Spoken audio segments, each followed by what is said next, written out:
জোস লাগে। আর বর্ষার সময় হচ্ছে এইখানে পানি হয়ে যায়। আজকে বের হয়ে পড়লাম, এই পাশে সূর্য অস্ত যাচ্ছে, ভিউটা কিন্তু জোস। Hello everyone, this is nayemuzzamanfahim and welcome back to my YouTube channel cforchill. আজকে বের হয়ে পড়লাম ঘোরাঘুরির উদ্দেশ্যে, আর আমার সাথে আপনারা দেখতেই পাচ্ছেন ইয়ামাহা WR, যেটা আর কি এই রাস্তার সাথে যায়। অ্যাজ ইউজুয়াল আমি যে বাইকটা চালাই GSX-টাই তো আমার বেশি চালানো হয়, ওইটা কিন্তু মানায় না এই রাস্তার সাথে, আর অনেক প্যারা লাগে। বাট এইটা আমার কাছে একটুও প্যারা লাগছে না, অ্যান্ড এই রাস্তা দিয়ে আমি যখন চালাচ্ছি তখন আমি আরও এনজয় করছি ব্যাপারটা। সব কিছু মিলায়ে ওভারঅল আমার কাছে খুব ভালোই লাগছে। বাট কাদা হইলে তখন একটু প্রবলেম, আর এই বাইকে কাদা হলে প্রবলেম যে হবে আমার সেটা মনে হয় না, কারণ টায়ারের যে গ্রিপটা রাস্তার সাথে যেইভাবে গ্রিপ নিয়ে আর কি লেগে থাকে, আমার মনে হয় না কোনো সমস্যা হবে, খুব স্মুথলি আর কি যেতে পারবো। বাট হাইট নিয়ে একটু প্যারা খেতে হবে, কারণ অনেকেই জানেন যে এই বাইকের হাইটটা অনেক বেশি, যার জন্যে প্যারা খেতেই হবে। প্রত্যেকটা বাইকেরই এরকম অ্যাডভান্টেজ ডিসঅ্যাডভান্টেজ দুইটাই থাকে। এখন কিছু করার নেই, একটা জিনিস ভালো করতে চাইলে অন্যটা স্যাক্রিফাইস করতেই হয়। অবশ্য দেখে শুনে চালালে, হাত ঠিকঠাক থাকলে পায়ের ব্যবহার খুব কমই করতে হয়, বামে না। এইখানে আসছিলাম এর আগে, আসার পর দেখলাম যে এইখানে গাছগুলা কেটে রাখছে। তারপর হচ্ছে এইখান থেকে ঘুরে বাইরে গেছিলাম, মানে অন্য এক সাইডে গেছিলাম। তারপর হচ্ছে এই দিকে এখন আবার একটা কাজ পড়ে গেছে, যার জন্য এখন এই দিকে যাচ্ছি। ভাই রে ভাই, এই বিটগুলা, বিট তো না, মানে যে রাস্তা ভেঙে স্পিড ব্রেকারের মতো হয়ে গেছে জায়গায় জায়গায়।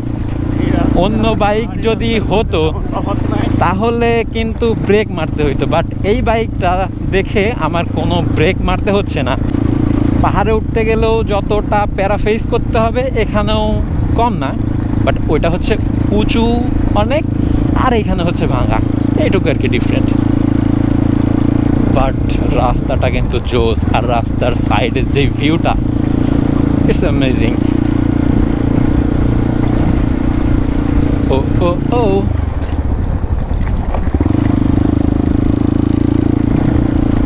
এই দিকে হচ্ছে ঘাস লাগানো, মানে ঘাসও চাষ করা হয়, এই গরু ছাগল এইগুলা গবাদি পশুর খাওয়ানোর জন্য আর কি। দেখছেন বাংলাদেশে এরকমও রাস্তা আছে অনেক এলাকাতেই। আজকে বাহিরে বের হওয়াটা সার্থক হয়ে গেছে, এত সুন্দর একটা রাস্তা। শুধু যে বান্দরবনই সুন্দর তাও কিন্তু না, ওইদিকে পাহাড় আছে, আর এদিকে হচ্ছে এইসব গাছ মাছ হাবি জাবি, গ্রামের গন্ধ, গ্রামের মানুষ, এই যে বাইসাইকেল এইগুলা। এখানে হচ্ছে পাট চাষ করা হয়েছে, আর এই পাশে হচ্ছে, এটাকে দিঘি না নদী, নদী। আমার পেছনে হচ্ছে পিলিয়ন আছে আমার ভাইয়া, তো তার সাথে আর কি কথা বললাম, কথা বললে শিওর হলাম এটা নদী।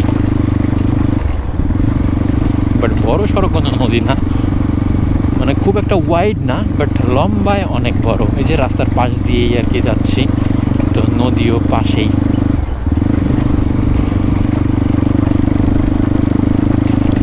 GSX-আর হইলে এতক্ষণ হাত ব্যথায় কি হইতো, জীবন বের হয়ে যাইতো। আমি ঢাকা থেকে আসার সময় একবারও রেস্ট নেই নাই, একদম সরাসরি চলে আসছি, রেস্ট নেওয়া লাগে নাই। ফেরিতে তাও তো, ফেরি না যদি না থাকতো, রাস্তার অপশন থাকলে তাও দাঁড়ানো লাগতো না। এখন সময় হচ্ছে 4:30, আর আমি একটু ঘোরাঘুরি করার জন্যে বাহিরে বের হয়ে গেছি। আর এই রাস্তাটা আমার কাছে জোস লাগে।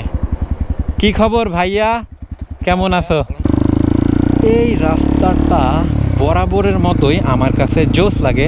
আর বর্ষার সময় হচ্ছে এইখানে পানি হয়ে যায়, এই সাইডে পানি হয়ে যায়। আর পেছনে একটা ব্রিজ আপনারা দেখতে পেয়েছেন, ওই ব্রিজের নিচ দিয়ে নাকি নৌকা চলাচল করে। যদিও আমি কখনো ওই নিচ দিয়ে যাই নাই, শুধু শুনেইছি।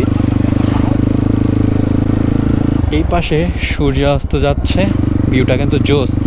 আর যদি আকাশটা আরও ক্লিয়ার থাকতো না, থোপা থোপা মেঘ জমে থাকতো, তাহলে এই ভিউটা আরও জোস লাগতো। যদিও বা এখনও যে খারাপ লাগছে সেটা আমি বলতে পারবো না, এখন অনেক সুন্দর লাগছে, যার কারণে এখন কিছু ছবি তুলবো এখানে, তারপর আবার ভ্লগ কন্টিনিউ করব। সো কিছু ছবি মুভি তুলে তারপর ওইখানে কিছুক্ষণ টাইম স্পেন্ড করলাম। তারপর হচ্ছে এখন এইখান থেকে আবার বের হয়ে যাচ্ছি। এইখানে বিকেলবেলা অনেক মজা, বাট এখনও সেই রকম বিকেল হয় নাই, একটু দুপুর আর বিকেলের মাঝামাঝি আর কি, যার জন্যে লোকজন এখানে খুব একটা নাই। তবে পরিবেশটা খুব সুন্দর। এই অত্র এলাকার লোকজন আর কি দেখা যায় যে বিভিন্ন সময় আর কি এখানে আসে, উইকেন্ডেতে হোক আর এমনি কোনো প্রোগ্রামের দিনে দেখা গেল যে কেউ ফ্রি থাকলেই এইদিকে চলে আসে। মোটামুটি জায়গাটা ভালোই, আমি এইদিকে থাকলে আমিও মাঝে মাঝে আসি। তো এখন হচ্ছে সামনে ছোট্ট একটা কাজ আছে, ওই কাজটা সারার পর তারপরে হচ্ছে একটা নদীর দিকে যেতে চাচ্ছি। ছোটোবেলা থেকেই আবার ওই নদী আমি অনেকবার দেখেছি, অবভিয়াসলি গড়াই নদীর কথা বলছি। তো ওইখানে ভিউটা অসাধারণ, ওইখানকার ভিউ ক্যাপচার করব। আপাতত ভিডিওটা কাট করতে হচ্ছে। তো আজকের ভিডিও এ পর্যন্ত। এই ভিডিওটি ভালো লেগে থাকলে আমার ইউটিউব চ্যানেলটি সাবস্ক্রাইব করবেন অ্যান্ড ভিডিওটিতে লাইক দিবেন। So tata, bye bye, stay tuned for the next video. Feeling like this ain't easy, so let me